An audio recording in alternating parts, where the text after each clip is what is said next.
This is Life After Jazz Hands. 20 years ago, I graduated from musical theatre college and had ideas about how my life would look. I've since realised that our lives can take many unexpected twists and turns, and it got me thinking, what were my classmates' journeys also? So now I'm sitting down with them individually to hear about their stories and where they are at, 20 years on. Today's guest is the fabulous Stuart Armfield.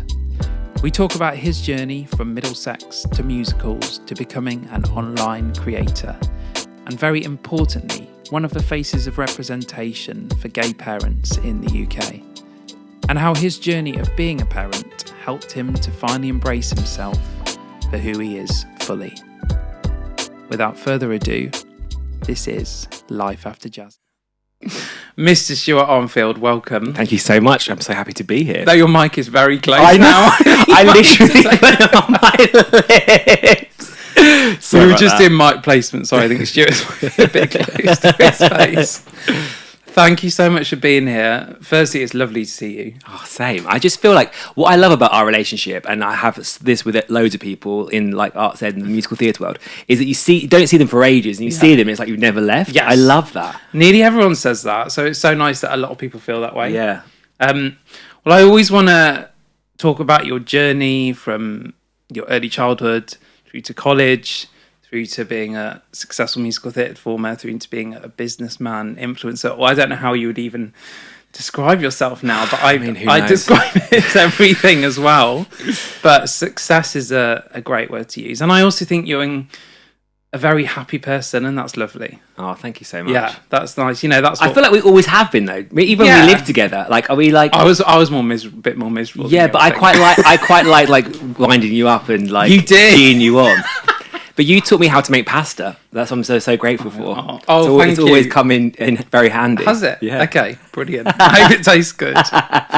Well, I always want to go back to the beginning and ask you about life prior to college and knowing you. But first, I always want to go back in a memory. And with you, it's not like a single memory, but it's just in the second year, us going out in Soho, I just always remember us getting ready in the flat and going out in Soho on a Saturday night. Remember this time I was like, cute. Stuart, I found this place, you've got to go, it's amazing, it's got like lights on the ceiling, and I took you and it was Shallow Lounge. Yes. And do you know who owned Shallow Lounge? Who? Lisa Vanderpump. Really? Do you know Yeah. She was the one that owned it, and I was like, oh my god. Never knew that. It's gone now, sadly. I know. R.I.P. Shallow Lounge. But it was, it's a strip bar now. It was of its time, is it? It was so good though. Yeah. So fun. And just that period and that era of Soho and going out, it was like you and Eugene were just my like go-to, like that shared all those times with me. It was just so fun. And I feel like because we were so young and finding ourselves in terms of our gayness and all those kind of things as well, it was just so exciting and like fresh and just oh, I loved it. Yeah. I still love going out now. Oh, I just love partying. I don't go out enough, but I think I need to do it more. And you talk yourself out of it sometimes and you go, what am I doing? Just go out. Oh yeah, no, well, of course, since having my kids, but like usually I'm just out. I love it. Out. I love out. Well, let's go back to the beginning. So you're from, would you call it London Estuary? How would you? Yeah, Hayes, Middlesex, the ghetto basically. Yeah. But would you call yourself a Londoner? Yeah, I think I would. Yeah. I mean, it wasn't central London, but it was like right next to Heathrow Airport. Yeah. So, it's classed as Middlesex, but... And how would you describe like Stuart as a child? Like, what were your interests? What do you remember doing? What do you remember loving? I think what I was really proud of my mum is that she really kind of like gave me an open scope of doing everything. So I was like, as a kid, I was doing like badminton, gymnastics, like every kind of thing you could think of. Every night I was out doing something to kind of like figure out what my interests were. And then as soon as I kind of discovered musical theatre and dancing, that was everything that I wanted to do. And so I think also it came like later in my years when I was watching Cribs. Do you remember Cribs on TV? And they were all these like famous people in these massive great big houses, and I was like, that's the lifestyle I wanted. So I thought musical theatre would lead to that. Little did you know, 8 shows a week. I know. Very different. But that, you know what, it's really interesting you say that, because just yesterday I was thinking that my parents did the same, and I went swimming and I Yeah. went to Cubs and did Yeah, all these same. different things and dancing. And I think, I mean, unfortunately for some people financially it's not possible, and with single mums you can only take people to do so much, but it is so important that you give that to your kids, because Yeah. it's all life skills, even learning to swim. Totally. Like, Totally. yeah. And I do feel super privileged to be able to have like had those experiences, Yes. because I don't think my mum and dad didn't have money at all, but they just everything they had they threw into me, into and you, I yeah. just love that about them. They're just so selfless in that way. Oh, that's lovely. And do you remember when you were getting maybe a bit older and getting to like a teenager, were you like, oh, I want to go to drama college, or were you like, what's that? Yeah, I didn't. So basically, I went to this like musical theatre like thing called the Beck Theatre. It was at our local theatre, and I'd go there every Sunday, and then in the summer holidays I would do these shows. Yeah. And there's this guy called Grant Murphy. Do you know Grant Yes. Murphy? So he was like 2 or 3 years ahead of me, Yeah. and he went to Arts Ed. And so because he went to Arts Ed, I just was like, oh, that's what I'll do. Just copy Yeah. him basically. And so that's what I did. I didn't even audition for any other. I didn't know there was any other school available. Yeah. I just thought that was the one school you go to, and that's what I auditioned for at 16, and then went at 17. Yeah. Because we spoke about this, it was you and Amy and Stuart were like the younger ish. I think we're like year below you, weren't we? Yeah, and then Stuart was even the year below. Stuart was just 16, was it? He was really young, bless him. But weirdly, one of the most mature. I know.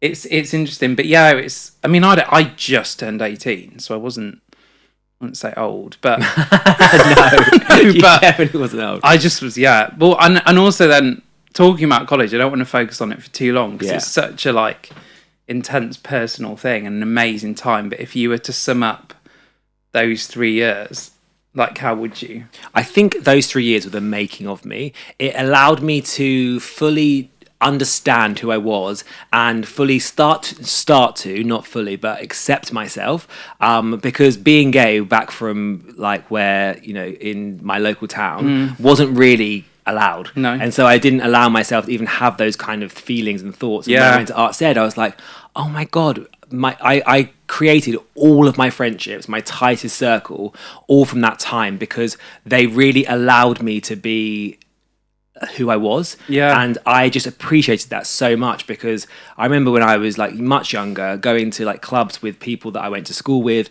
and they were like, you're dancing funny, you're doing this, and I was just constantly having to judge myself Yeah. on trying to be a little bit different or a little bit more like in line with how they thought I should be. Yes. Whereas with Arts Ed, they just everybody, I didn't have anyone that I didn't feel like helped me flourish through that. Well, yeah, well, Time. I've spoken about this with some other people, and it was a safe space for us, wasn't it? Yeah. And for a lot of us, we'd waited our whole lives to find this space that was safe. And it was, I mean, I'd gone to college previously and felt that a bit, but yeah, it was just amazing. And I actually, it's funny you say that, I remember that, seeing that journey for you and you Yeah. accepting that. God, it was amazing. But the only thing I thought about the thing, like, oh God, looking back on Arts Ed, I think that we were then, when we were in Arts Ed, it was all about being straight. Like, you had to be straight and do all these, you know, ensemble parts. And I still held a little bit on my Yes. journey with me about being gay. It wasn't until I had kids that I then was like, oh my God, I need to fully accept myself. Because if I Yeah. can't accept myself, then how am I ever going to teach my kids how to do that? I think that's just a constant struggle in the world that we live in, isn't it? That we always, all of us, have a bit of that. It's hard, isn't it, with training? And this is like a really interesting subject of that. Most of the parts are out there. When we left, it was all about being very heterosexual and straight. There was no everybody talking about Jamie. There was no kinky boots. So in a way, they were just trying to ensure that we worked the best we could. So it's a very tricky subject, really, isn't it? Yeah, that? 100%. But I actually think if I'd have embraced myself a bit sooner, maybe I wouldn't have got the musical theatre parts I was going for. But maybe I could have. I don't know. The thing is, right now there's so much opportunity for every single character. Yeah. But back then I didn't feel like there was. No. So it's changed so much. Yeah, that's really interesting you say that. Oh, and that's the thing. And you know, I lived with you in the second year, so Yeah. we were in the same class. Yeah. And in a way, I'd say you always pushed me. Did I? Yeah, I was like, oh God, I've got to be as good as Stuart. I've got to sing like him. I've got to dance like him. Oh, And I don't look back in a kind of right I mean, I suppose at the time it's a bit of a rivalry, but in a way it helped. Yeah. Do you know what? I feel like when I was at school, I thought I was the best dancer that's ever hit the world. I thought that I was just incredible. And I still I have that still now. Like, my mindset is always going to be, I'm absolutely incredible, and then I'm always shocked when I'm not. Rather than Francis is the opposite. He's always shocked. Yeah. He's always shocked that he's good, rather than shocked that he's... It's interesting, isn't it? But then what you having that just inbuilt in you, it's such a good quality to actually have, because it was lack of inhibition. You go for stuff, and that's how you succeed. Yeah. I'm just going to have some agua. Yeah. I think you got a little bogey here, actually. I know, I was feeling that. Just going to edit this bit. Is it gone? Yeah, but I didn't want to tell you. I could feel it, and I didn't want to tell you in the moment. Well, edit Let me have it backwards. Hashtag live. You still look so handsome though, so don't worry. Oh, I didn't for a long time, I don't think. Really? I went through like a really gawky stage. Like, oh no, I was quite cute at college. Like, I look back and go, we'll probably edit this bit out. I was quite cute at college, and I look back, you know, blonde hair, that. And then leaving college for like quite a good like 10 years, I was quite like gawky. I never had facial hair and all this stuff. It's like interesting about growing over, isn't it? I'm so much more comfortable in myself now, how I look. I'm not as slim as I was, I'm not that, but I don't care. Because it's not obviously just about that. Yeah. I do look after myself, and I care, but yeah. Thank you. You look incredible. Thank you. Anyway, we just had to stop then because I had a bogey. Not kidding. And I needed some water. Anyway, yeah, so that's... And it's really nice that you said that your friendship groups, your strongest friendship groups, were formed then. And same with me. Like, it's just like a support network as well, isn't it? Yeah, totally. Well, can you remember leaving college? What was your expectations leaving college, going out into the theatre world, versus the reality that you were faced with? I think I didn't have very much confidence when I actually left. I felt like I had loads of confidence in my second year, but actually when third year came and we had to do all the shows and we had to like really present ourselves, what we were going to be in the industry, I think I actually lacked a lot of confidence. So in my first year out of college, I didn't really do a huge amount of work, because I'd go into a room and be like, oh God, I don't know if I'm right. Also, for me, picking up routines, it just wasn't my forte. Yeah. And so having to go into an audition room with loads of sweaty boys and trying to learn a dance with loads of people all around me, I just couldn't pick it up. So tough, isn't it? I mean, I've not done that for so long, but what we put ourselves through, and people put themselves through, is so tough. Yeah, and I think I lacked a little bit of confidence. In fact, I know I did. And so it wasn't until I got my first job was hair, where I had to get completely naked. I remember watching that. And I... Notting Hill. Oh, yeah? Yeah. Did you come and see me? Oh, yeah. I had like white and black hair. You've got to also remember we did do Panto in 2004 in Mansfield together prior to that. Fond memories. So good. And then I went into Starlight. And then that's when I got into Starlight, and then it started to kick off then. And I started to actually have like progressive work. That's really interesting, and also that's something that I share with you. In a way, when I left college, I would say I didn't know who I was, and I spent the first year particularly just looking at everyone else and clapping everyone else, going, "Oh, that's great," but not on myself. And I never would have known that. I think, "Oh, Stuart's fine; he's confident."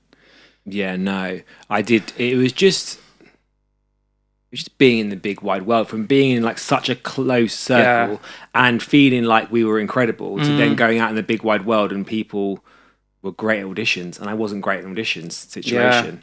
I'd get nervous and just not be fully myself. Yeah.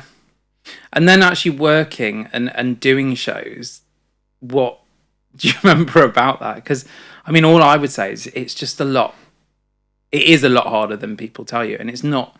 A lot of it is just about doing the same thing every day and keeping that up to a certain standard. Yeah, I think because I didn't work in that first year of my life, I think every single job that I had, I was just so full-heartedly grateful for. And so there were people moaning about, oh God, we've got to do another show. And I'm like, oh my God, do you understand how lucky we are to be in this position?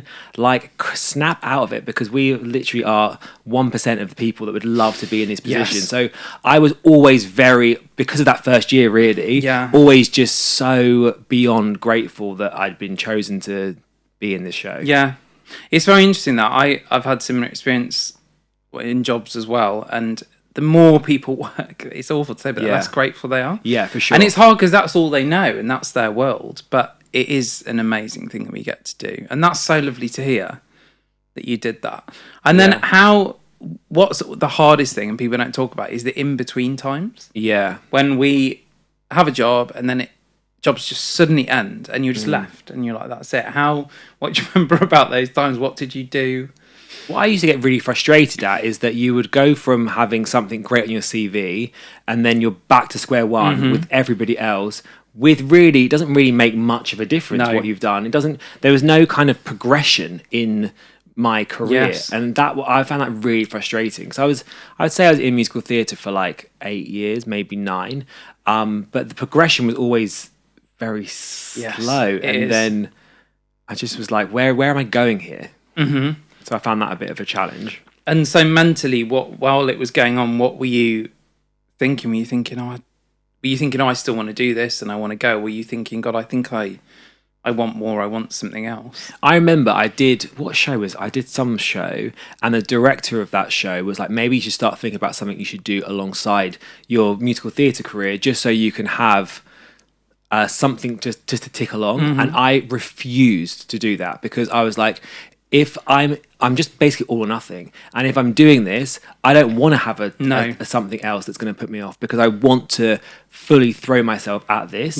But then when I got to about 27, I was like, I was in a show and there were people that were like 40 plus in the show, and I was 27 looking at them thinking, I'm on the same salary as you, and I don't want to be in this position when I'm 40 plus.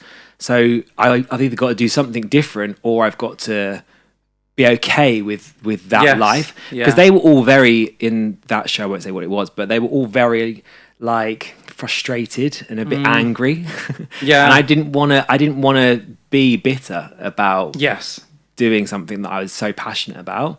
And so that was the turning point for me to think, actually, I need to do something outside of the musical theatre world to kind of make ends meet. And it is very hard, that, because we're, in a way, when we go to college, we're not taught, but we build this mentality of it's all or nothing. Yeah. And if you're going to do this, you've got to do it. And in a way, it's true, but it's so hard to find something that does tick along, that works for you. So when did that kind of change happen? What started a change for you? So I think I had the feeling of I wanted to do something different, and then I auditioned for X Factor.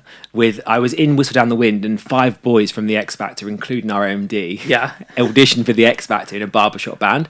It was so fun, but it taught me so much about how to audition, how to stand out, how to be different, because I think within the musical theatre world, it's all about conforming and being part of an ensemble, whereas what I learned from X Factor, which was just incredible and has like really stayed with me my whole life moving forward, is that there was these two gay guys that were putting makeup on before their final, and I was like, oh my God, like I was scared to stand out a little bit, because I really wanted we were taught to blend in and be kind and all that kind of stuff, and actually the ones that were like rogue and making good TV were the ones that were actually shining. And so that taught me just to like, actually, do you know what, if you want to make something of yourself, Stuart, you've got to absolutely be okay with standing out and maybe making a huge mistake or doing something wrong. And so from there I was like, right, okay, with this barbershop band I want to try and do something with this, but it just never went anywhere, because it's just hard, that industry, trying to sell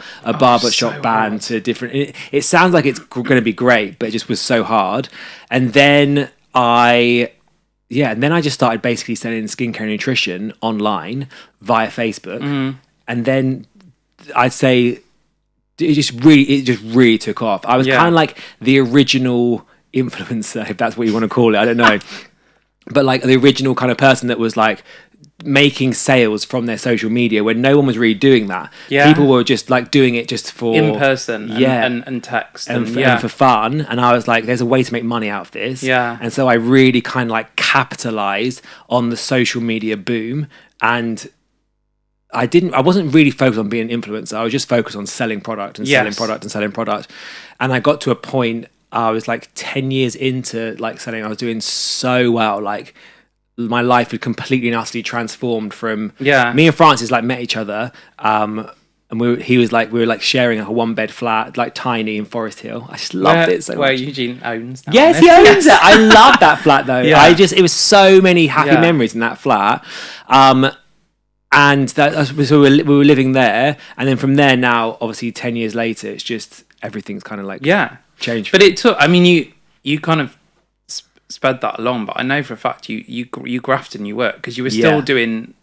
I always remember that video of you in the cloakroom. Yeah. Oh, so it was that first year. Yeah. What this industry has taught me, in terms of social media, is that if you want something, you've got to frigging grind. Yeah. You've got to work hard. But what my Arts Ed career taught me is that I've got that work ethic. Like if you can go through 3 years of Arts Ed, like constantly pushing yourself, constantly feeling, constantly getting rejection, so I just was so ready to be into, I suppose, the business world because I had rejection. I was not afraid of hard work. Yeah. And I will work until the bitter end. Yeah. And so I'm really grateful for that. Well, we've spoken about that a lot, and it's one of the reasons I wanted to do this podcast is linking in what people have gone on to and how we've taken that training with us, and nearly everyone has. Yeah. And the graft in it. And I remember them saying, we had a 10-year reunion. I remember a teacher saying, we were here to teach you, set you up for life, not just for theatre. And now I get that. Oh, 100%. Now I go, oh yeah, you did. Yeah. Like we were talking about is someone just being on time. Yeah. Like someone last week interviewed said that their person they work with, this one person is always late, and he's like, why? But why? Yeah. Like just be on time. Yeah. I mean, there is. Oh yeah, I'm late. There are moments. Oh, me too. But you know what I mean. Just the general like the respect of it. Yeah, totally. So obviously you meet Francis and you're selling skincare and it takes off and you're doing well. And then just talk about like getting to where you are now and how you kind of transitioned into basically like sharing your life. Online. But when I was like doing the skincare nutrition business, I was speaking to big influencers about the prospect of maybe taking it on and doing it for themselves. Yes. And I spoke to quite a few of them, and then I realized while speaking to them, it's like, I thought for some reason these big influencers with millions of followers was somehow different to what I was. And so when I started speaking to them, I was like, oh, you're just a normal person that's just decided this is what I'm going to do and go for it. Yeah. And so when 2020 hit, me and Francis were living in this, we've got a really like nice big house, and we're living in this house and we're like, this is so boring, because before we were traveling and we had friends over and it was all great and la-di-da, but when it came to 2020 and we were just sat in this house by ourselves, I was like, there has to be more than just going on holiday and having fun and having parties. Like, I really feel like I'm ready to start a family. And so I jumped online onto social media and was like, okay, let me find out how a gay couple actually has a baby, because it's so confusing. I was like, this is a lot. And so I jumped online, and there just wasn't any representation in the UK at all that I could see at that time of two men with a family. There was loads of Americans. Yeah. And I spoke to loads of Americans about it. Yeah. But there was no one in the UK. And I was like, actually, there needs to be a voice here in the UK of actually two dads. Since I've obviously been doing my social media, there has been loads of people pop up, and it's been amazing to kind of have that network. But when in 2020, there just wasn't anyone. And so I spoke to Francis, because obviously sharing your life and your children's life on social media is not something you take lightly. Yeah. It's like, it's really important that we did it right, and we were doing it for the right reasons. Yes. But I spoke to Francis about it, and I was just like, I just feel that we have a bigger purpose than just being a mummy blogger or daddy influencer. Like, we've got a bigger purpose to show representation. And I didn't have anyone growing up to look at and think to myself, oh, I could be a dad, or I could have a family. Like, all the representation that we had growing up as a gay guys was John Michael. No, hold on. Who's the George Michael? George Michael, like, being he outed. came out later on, Yeah, but he was outed. Yes. Like, there was never any, like, we're in a happy relationship kind of social media, media. And then even now, everything's always about gay guys being promiscuous. And I'm just like, I want to kind of break that myth, because I've I, of course, in my younger years, as everybody is always wild and has loads of fun. But actually, that's just young people. It's not being gay, is it? Totally. Or it's straight, bi, totally asexual. It's just.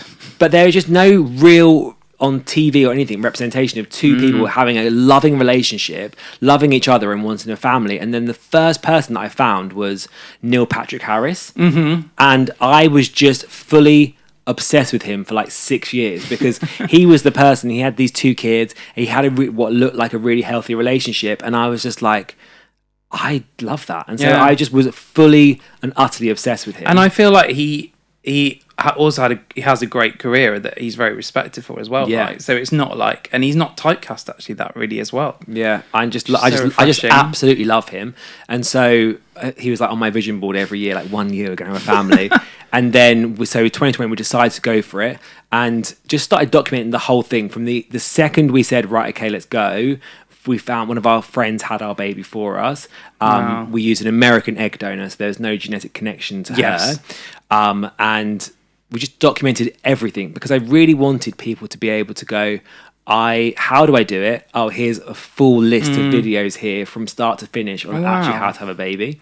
Well, I think that's really interesting, and I think it's really good that you've explained it because you know what people like, and from the offset, if people find you on social media, it's really good to know that and to go back to the beginning and that you can go to the beginning of your feed and follow this whole journey, and it's really nice that. What's your handle online if people want to So on TikTok, it's Stuart and Francis. Yeah. On Instagram, it's Stewie, Stuey, Armfield, ARMFIELD. And then everything else is Stuart and Francis. Yeah. And Francis is with a E-I or E-O-I. Want to get this right. Francis is FRANCIS. CIS. Just to get this right so we can find you.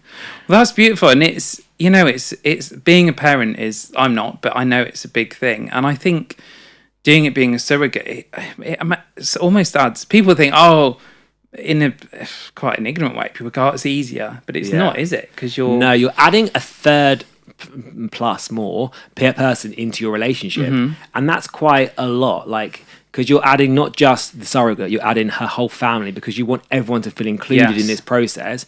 And the fact that the husband has allowed his wife to have this baby for you is just such a massive thing. It is, yeah. And so you want everyone to feel included in the whole process. So, but I have to say, we had 2 of the most unbelievable experiences. Like, we had such amazing experiences, but yeah, it's hard. It's a hard dynamic, and you just have to, if you're going to go into surrogacy, if anyone looking to do it, I feel like you have to just really go into it with full knowledge of what you're doing, because there are so many emotions and hormones and everything in play that you really want to just be really clear from the outset of what your expectations are versus what their expectations are, is what I would say.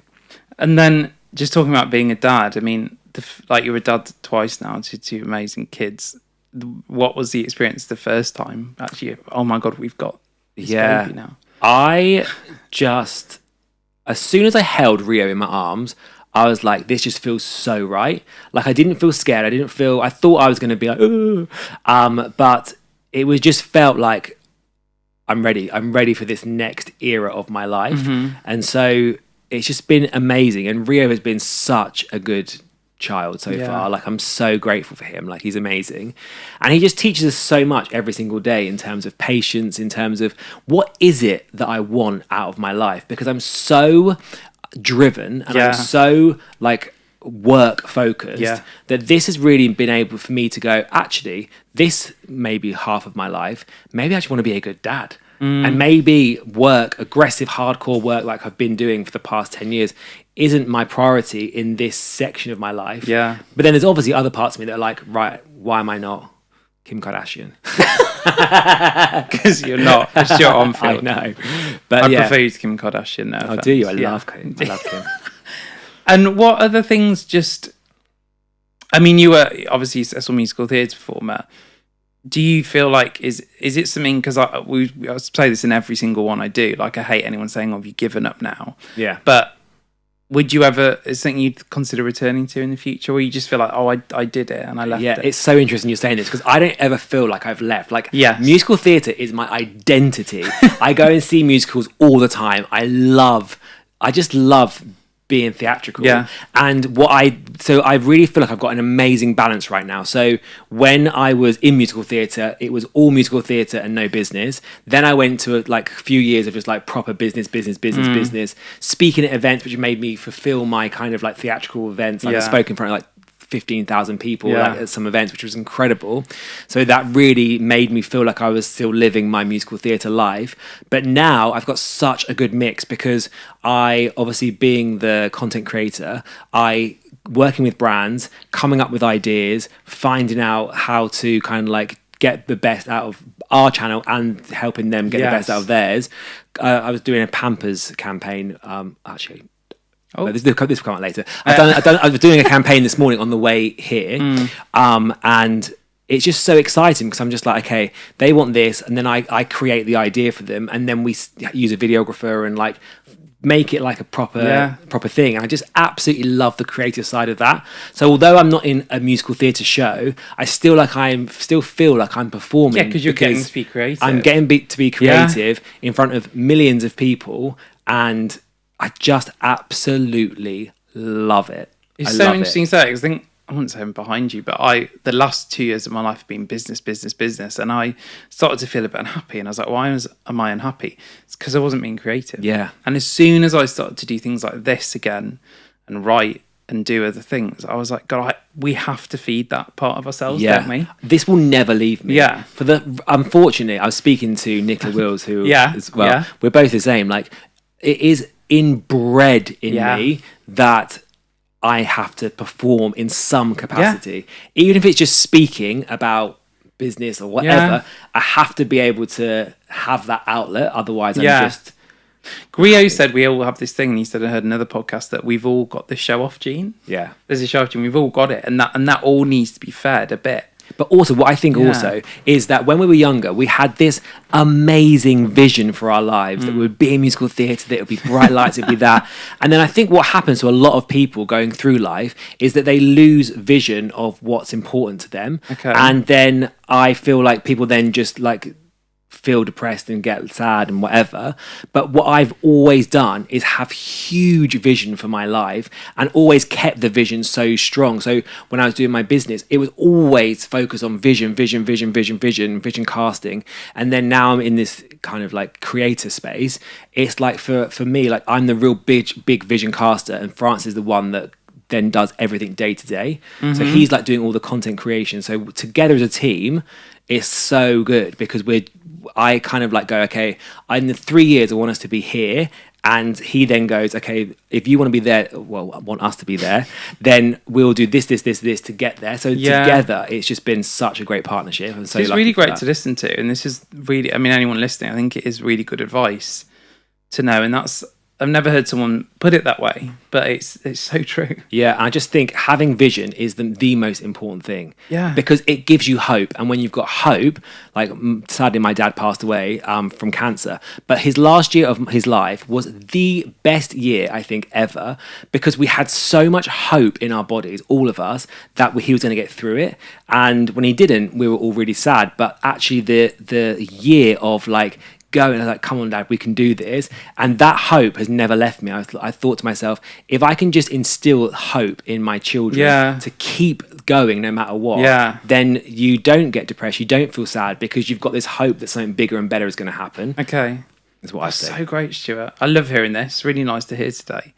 Do you mind talking about your dad briefly? No, of course. So I remember your dad. Remember giving him many lifts when we needed them. He was such a good taxi driver. Yeah.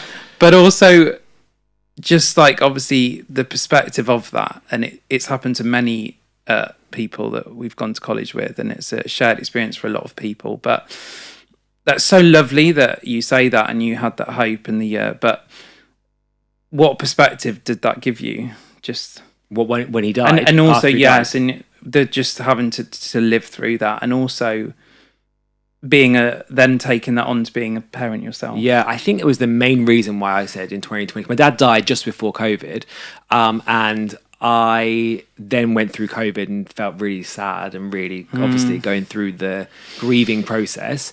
And that's when I decided, actually, do you know what? I really want to. I felt like my heart had been closed from the sadness of him dying.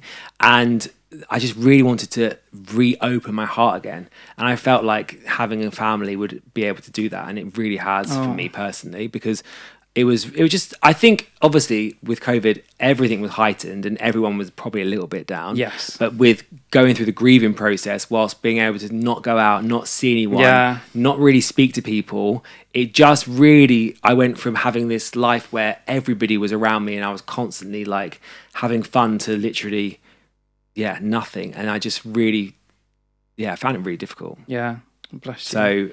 So that's when I decided, right, okay, let's go for... Well, that's lovely. That's like a link and a lovely journey. And then, do you mind talking about Francis briefly? No, I'd love to talk about Francis. And so, how long have you been together now? In January, it will be 13 years. No, 14 years in January. Yeah. We met in 2010. That's amazing. Where did you meet? We met.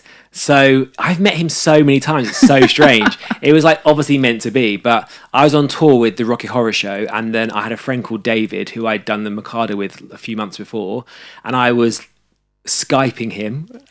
Skype. Yeah, and then Francis came in the background. Was like, "Oh, hi, how are you?" But obviously nothing major. Yeah. Then my ex-boyfriend, whilst I was on tour with Rock Horror Show, who we had a really good relationship still with, he messaged me saying, "Oh my God, I'm going out with this boy. He's another Cancerian." Because I was like, whatever you do not go out with another Cancerian again, because we're just not right for each other. And then he's like, "I'm going out with another Cancerian." I was like, "Oh my God, who is it?" And he's like, "Francis Haugen." So I was like, oh God. Then we met properly in like a bar setting. Yeah. And he came over to me and was like, "I feel like I know you. I feel like you're famous." I was like, that was like the best one line you could ever give me. And then he was in the original cast of Legally Blonde. So I went to go and see the opening night of that. And then I was on tour then with Whistle Down the Wind, and so he would come every single Tuesday he had off to whatever venue I was in the country. And then because we didn't have a day off together, because he had a Tuesday off and I had a Sunday off, so every Saturday night I would drive back to him, stay with him, and then we'd do that every single week. Wow. And then here we are 14 years later. Can I have some water? Yeah, of course. You're allowed. Sorry guys. Well, that I just, what I love and I admire, and it's so lovely to see that you're this couple, married couple with 2 kids, and you work together, and you just, how you've made it work, and it's... Yeah, like Francis, I feel like in the first 10 years of like my business kind of side, he loves musical theatre. He loved musical theatre so much. And so he didn't want to leave it straight away like I did. I was like ready to go. Mm-hmm. But then he was like doing all the background stuff for me, like organizing the events. He was organizing, like making videos, all those kind of things, like the cloakroom video that you've seen. He was doing all of that. And now we've stepped into this new phase of our creator career.